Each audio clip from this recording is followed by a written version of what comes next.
Welcome back. It is Mic'd Up, the Game Changers edition. And I'm Rochelle, And I'm Liz.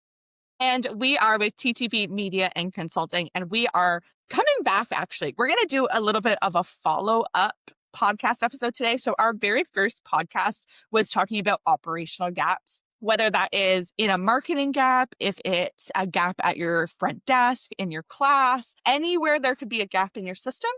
And so we really wanted to focus this one on what do you do afterwards? So you've found the gap, and how do you turn that into a smooth sailing system that helps your business grow going forward? I am so excited for this episode. I love systems. I don't like how long they take to write sometimes, but I love creating systems for this. It makes your life so much easier. Absolutely love it. Which I think is the hard part because you do the work of finding them. But for a lot of companies, and not just gyms, right?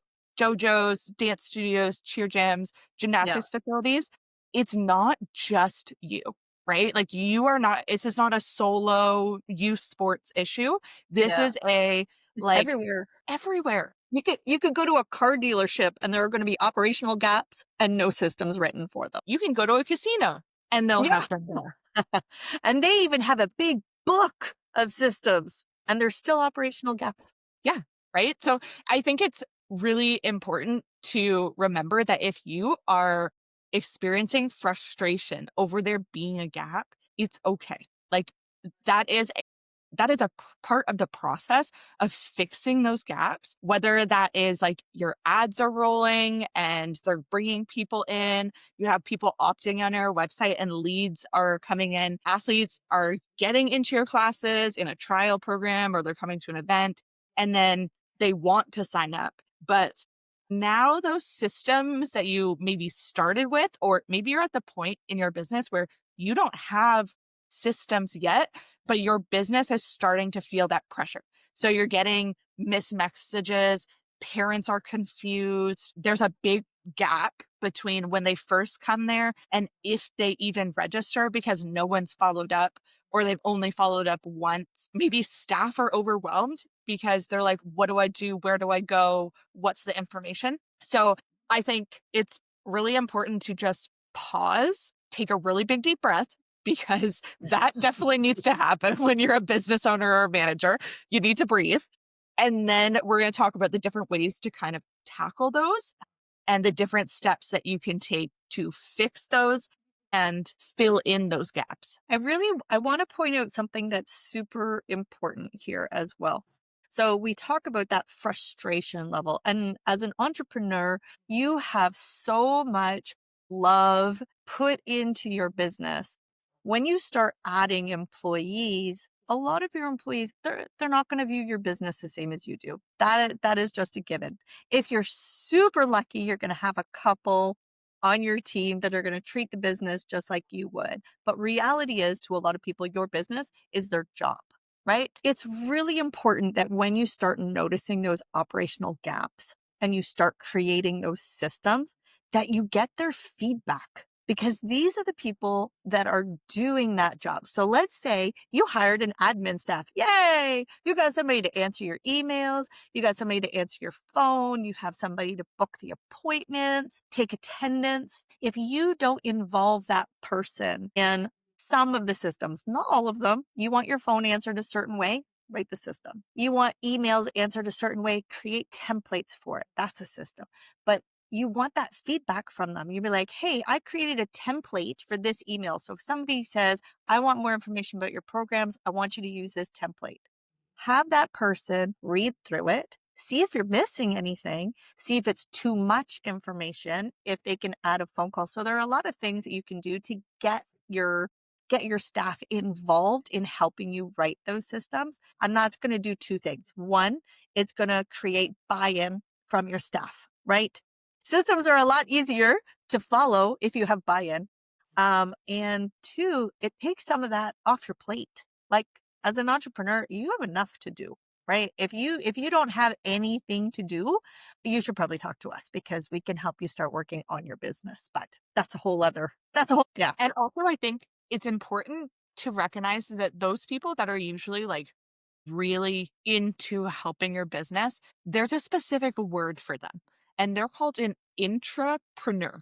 So it's that they're not an entrepreneur, so they're not owning their own business, but they think like a business owner in the way that they view the business, but they don't want to own their own business, right? So they want to work for a company that they can help make those difference and make those changes. And we need to make sure that we're rewarding those people and giving them those opportunities to grow, giving them projects that's going to challenge them, help them expand their knowledge. And that's how we help one, staff retention and promotion within the business, but also it keeps them interested, right? Those Mhm. entrepreneurs, those are the people that if it's the same old all the time, they're going to get bored really quick.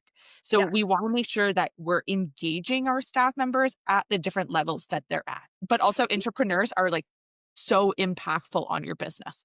Like Oh, they could absolutely. be a game changer, And literally. and you know what's funny? What I find is as an entrepreneur, when I have worked for other companies, I am an entrepreneur for them, right? Yeah. I care about their business. So I totally get it. Like I'm very blessed. I have 3 or 4 on my team that are that care about the business the same way I do. It's very blessed that way. And I have others that this is a fun job for them. They like it. They like coming to work. They don't mind extra projects, but they're not as invested, you know? So, Yes. okay, so systems. Yeah. Let's talk about the difference between a little system and a big system. Ooh, So, a okay. little system would be for something like I mentioned before, answering the phone, how to clean the coffee station, to book a party, something like that. Those are little systems. Sometimes they can be quick and easy to put out there, how to answer the phone. That's going to take you 10 minutes maybe to write it and incorporate it into your systems binder, right? The larger systems, how to, well, let's use marketing. That's a That's big a large system. system. It's a large system, right? How do you market this event? Because it's not just about, we're going to make a Facebook event and we're going to do an ad. It's all the little tiny things that go up to. You have to create your graphics. Are you going to do email marketing with it? If so, who's it going to go to? All of these little things add up into one large system. The easiest way to not get overwhelmed is to break it down into little systems. So instead of how do I market this event, it's how do I create a graphic, right? So write a little system for that. And then how do I do what's another I'm thinking Facebook ad, but that's kind of like a medium size system, really. That's its own system, especially with all the changes that are going on right now. Yeah, I would say like how to send an email in an email marketing system like MailChimp, like Active Campaign. Like, for example, I live 3 hours behind, right? I'm in a different time zone. So, for example, if there is a snowstorm and a closure needs to happen, I may not know in BC that that's happening in Ontario. And so the staff need to know how to run, set up, and send a closure email. And there are a couple people that know how to do that. In the case that it's 7 in the morning in Ontario and it's 4 o'clock in here and I'm snoozing away and it's nice and, cloudy and dark here, but I don't know, there's like a whole tundra happening in System, yeah. Ontario. I would say another thing too, in terms of marketing, would be that you may have a staff member that knows marketing. Maybe they went to school for it. Maybe they have another job for it.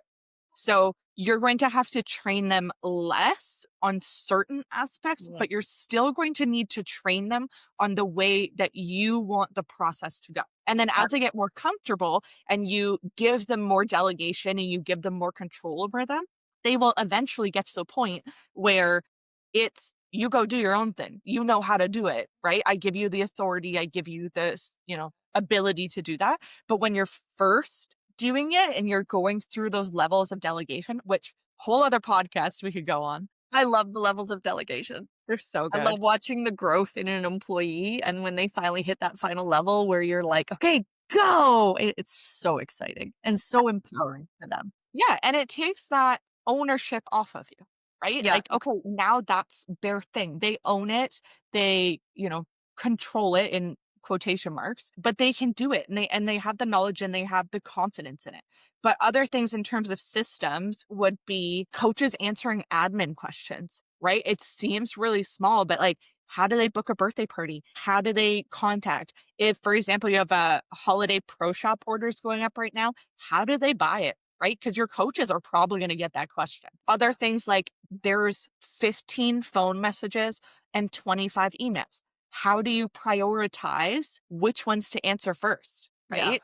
Um, those kind of systems are where those gaps become very obvious because you may have a staff member that goes in, looks at the emails and phone calls and says, okay, I'm going to answer all of they're missing class today ones and they're going to respond to them. When there's someone whose birthday party is tomorrow and they need to pay their invoice and they need to make sure they have waiver forms and all of this, where that attendance issue is lower, but they're prioritizing it, right? Mm. So making sure that it's clear of like, okay, what should I be prioritizing? And that's an easier system to put in place. That's a written one. Like, okay, here's the order that I need you to answer emails. 1, 2, 3, 4, 5. Five's the lowest, one's the highest. Scan them and then prioritize them from there. Yeah, absolutely. Yeah. Um, The nice thing about breaking those large systems down is that it also allows you the opportunity to proof them, right? So if you've delegated out the smaller portions of a larger system, you're not now writing the system, you're just reading over what somebody else wrote. One of the other things that I highly recommend when you're writing systems, if you have a staff member who's neurodivergent, have them read it over because everybody's brain thinks differently, some more similarly than others. But for example, we've had members on staff that that have autism or they're on the scale. I give the systems to them to say, what am I missing? One of our staff members is black and white. So yes. anything that is in a system needs to be very black and white, which is the right thing to do for systems anyway. You want anybody to be able to pick up this system and know exactly what to do. So I tend to give a lot of systems to her at the pre-final stage, Yeah. and say, read this over. Am I missing anything? And she's amazing at finding those little gaps where I just go, oh yeah, that's important. In my head, I already know to do it. But because of the way she thinks, she sees that little hole and we can fix it right away instead of rolling this system out and 4 months down the road, people are like, I still don't know how to do this because there's information missing. And sometimes it's not a gap, it's a clarification. So it's like a lot of times, I think this is really important because that staff member will look at it and how she reads it is not how you actually want it done. Right. Yeah. She'll be like, well, you said this, right? And this is the step I'm going to take. And then that's where you can go, no, I need to clarify that because that actually needs to be A, then you do B, and then you do C. Yeah, exactly. So yeah, it's Exactly. not always that you're missing a step, it's that you need to clarify a step even more.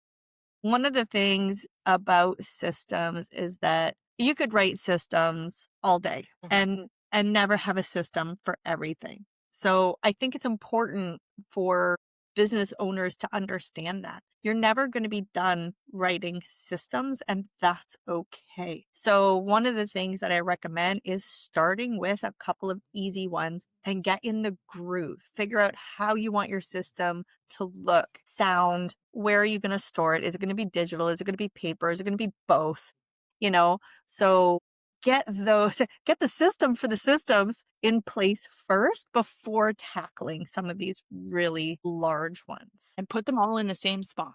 Yeah, put them And all then in that the way you're same. not having to run and find if it's a Google document, if it's in something like Trello where it's one card or one list per section. That way you can find them. Okay, so I think, oh, you know what? Let's talk about the one that I think is a very easy implementation, especially if you have multiple owners or you have multiple admins. So I read a book a couple years ago now, and it was by Dan Martell, and it was Buy Back Your Time. And he had this really awesome system that he was talking about having an executive or personal assistant that manages his email entirely. And so they set up a system that was financials, important, less important, and they had them as labels. And so those labels, he could go into it and say, okay, I only need to look at the ones that are marked high importance or that has his name. So that way he's like, okay, those are the only ones. My admin is going to handle the rest. She's going to respond, do all those things. And that is a system that we actually implemented for both businesses, TTB and then Liz's gym as well. But that Yeah. has been really, really helpful. So all it is you add a label.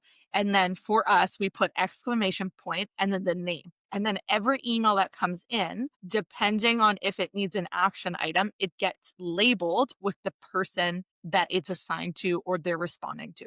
So, for example, if Liz sends out a sales email and they get responded to, that one gets marked as Liz's. If there's a client question about a specific ad that went out that I've been managing, it gets mine as well.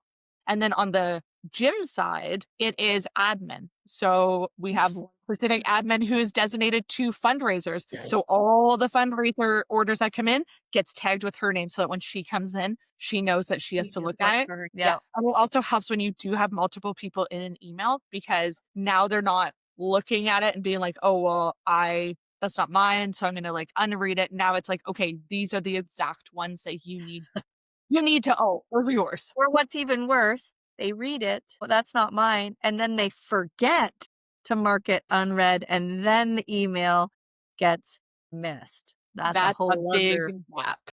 It is a big gap and one that we recently experienced in the gym. So we've redone a couple of systems. That's the other thing. When I talk about your systems never being done, part of it is because you're going back. We recommend anywhere between 6 months and 12 months. And you go back and relook at the systems that you've written because your process may have changed, staff member may have changed, anything within it. So make sure that you're every once in a while you're going through going, you know what, our coffee station has changed. We should probably take a look at the system and make sure the system still matches what we're doing over here. Yeah. For sure. And that also, I think within that is important because it is a who does what, Yeah. right? And you can actually create a map of what happens. So for example, who sends out the marketing, right? Who initiates that? Well, now it comes into the inbox. Who does that? Who answers it? Who does the phone call? Okay, so now they want to register. Who does that? Now they're getting ready for their first class. Who does that? They're Yeah. in their first class. Who does that? They're now in week 2, they're now in week 4. How do we follow up? All of that. And really looking at where are you having multiple people trained in the case where something happens, like what happened at your gym. You had someone that transitioned to a different role and had to rearrange who's doing what, right? Yeah. Or for example, last year when I moved here, we had this situation of we decided to take on the roles full time. And our 2 employees at that point went off to other roles, right? Because we were taking on that. So now what they were doing, we needed to make sure all those things were covered because now we don't have those people, Yeah. right? um, Exactly. and it can be checklists. It can be creating that map. It can be having someone go through the process, designating one person on their shift for 15 minutes. You're going to try and register. You're going to find our website. You're going to find the program. You're going to register, try to find all the issues that may come up or like, I literally cannot find it. There's a gap, right? Yeah. How can you fix that and make it more streamlined? And then within that, there's a lot of tools that you can use for them, right?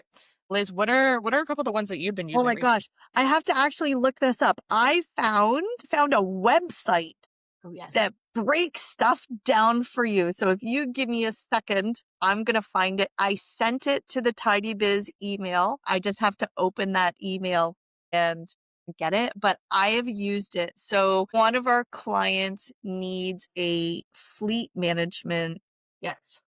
system. So I used this website to help me break down all the different tasks within this large system so that then I could focus on each individual system. Like it was, oh my gosh, amazing. Like And I'm then so hooked on like this. things like that where maybe you don't have multiple vehicles that need maintenance, or maybe you don't have a vehicle under the business right now that needs maintenance. But that also applies to your equipment, right? So breaking down all the different areas of your equipment to make sure that they're maintained, there's no safety concerns. If it needs to have an adjustment made to it, who's responsible for that?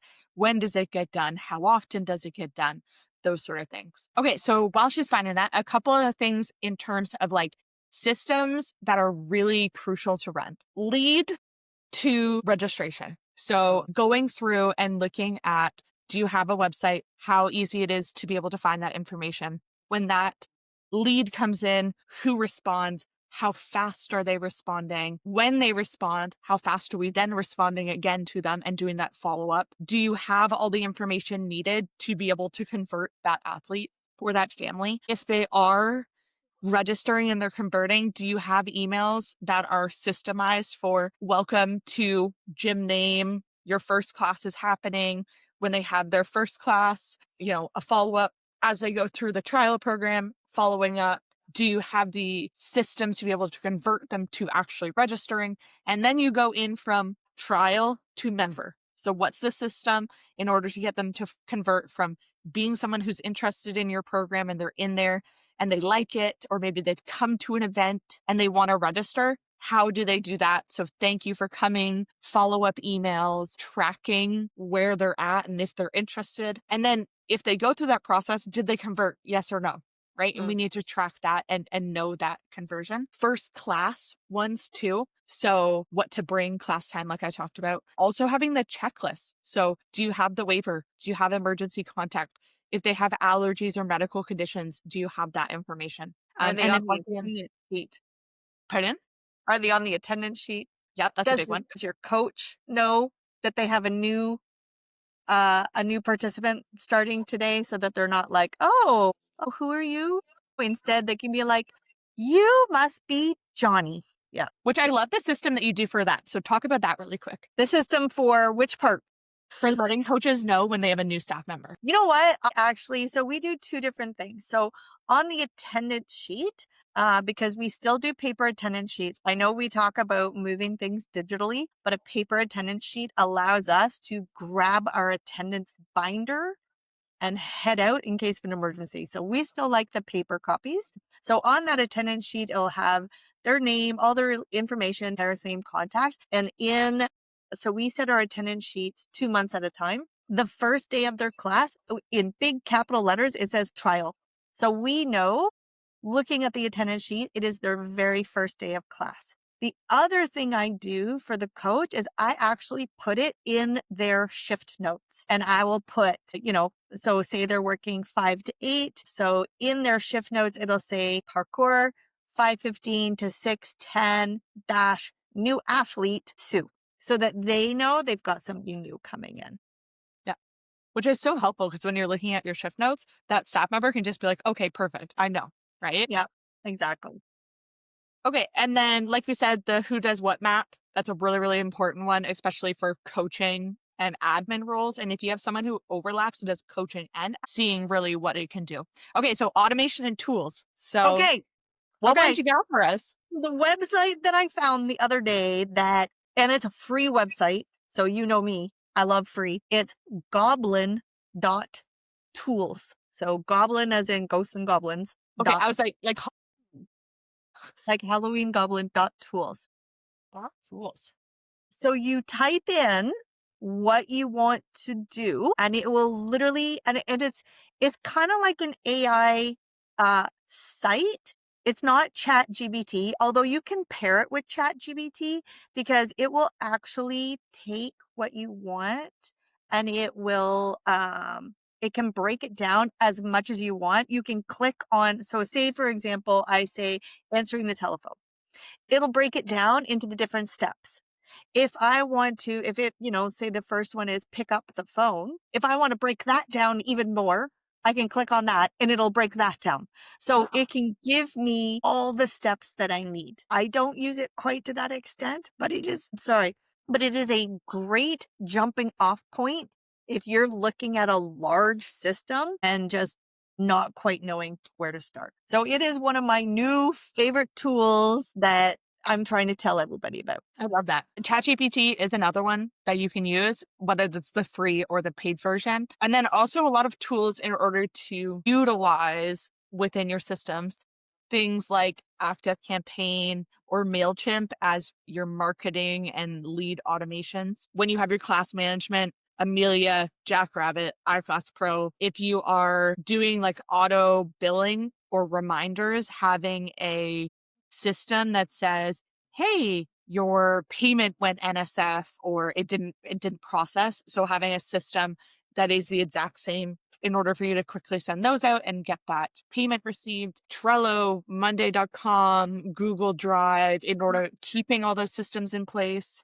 There are so many tools. One of the best things I've seen, a past client had her systems manual in the Google Drive, but she had a table of contents. And then she divided the table of contents by like sections or zones. And then within that zone, so front desk is the zone, and within there it's answering the phone, booking a birthday party, blah, blah, blah.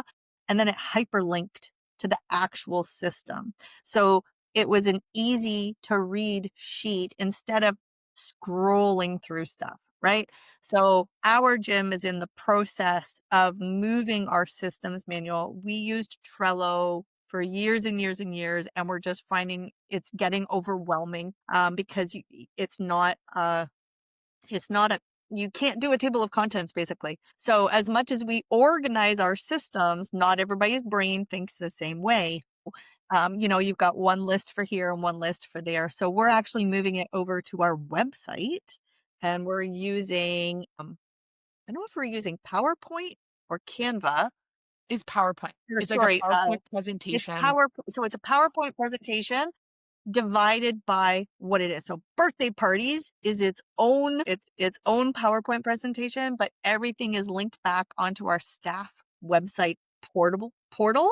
So all staff have access to it, whether they're on their phone, whether they're at the front desk, and it's already making things smoother. And we've had some really great feedback from staff members who have been using it. So yeah, it's Which, yeah, like, shout out to our website provider, which is 360 Media Co.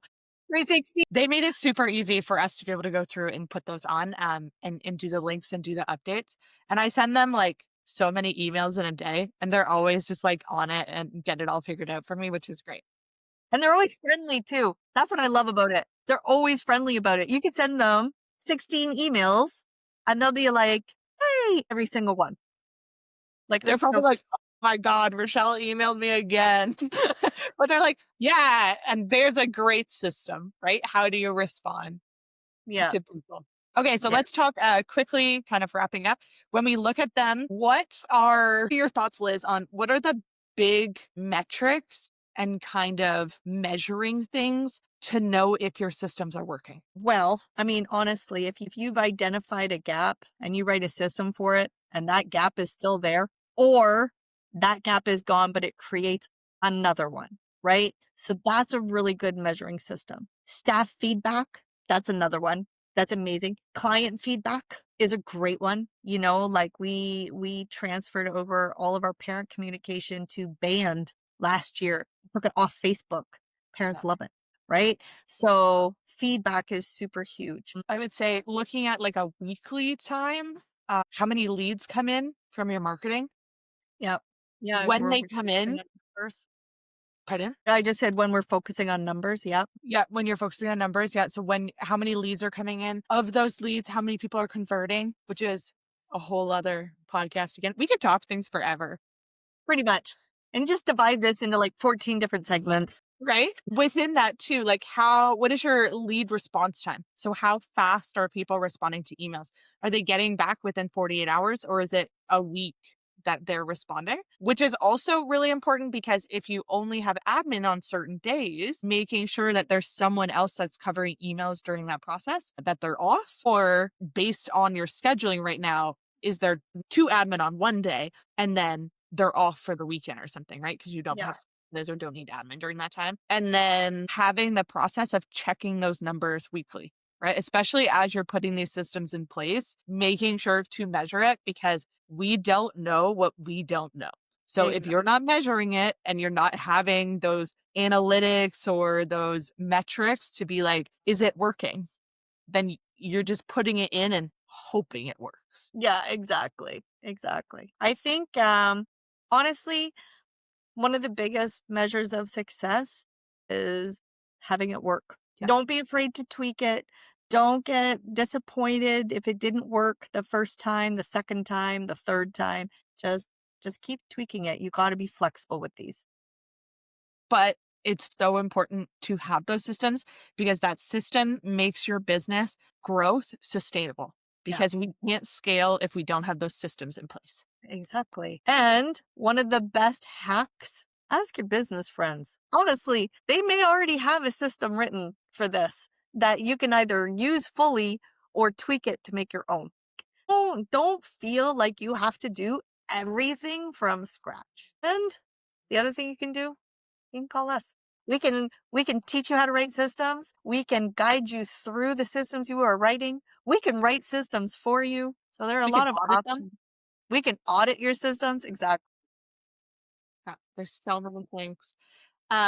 Your gym deserves to feel like it is running smoothly and not just looking great, right? Yeah, So making sure that we are putting these in place, we're starting small. Fix one process this week.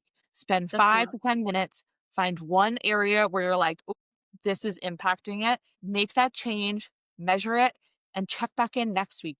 Check back in 2 weeks from now, 3 weeks, and see how that's going. And if you need an accountability partner, post in our Game Changers page. Right in there, this is the system I'm working on. This is my operational gap. This is the system I'm working on and or have written. I will be back in a week to tell you how it's going.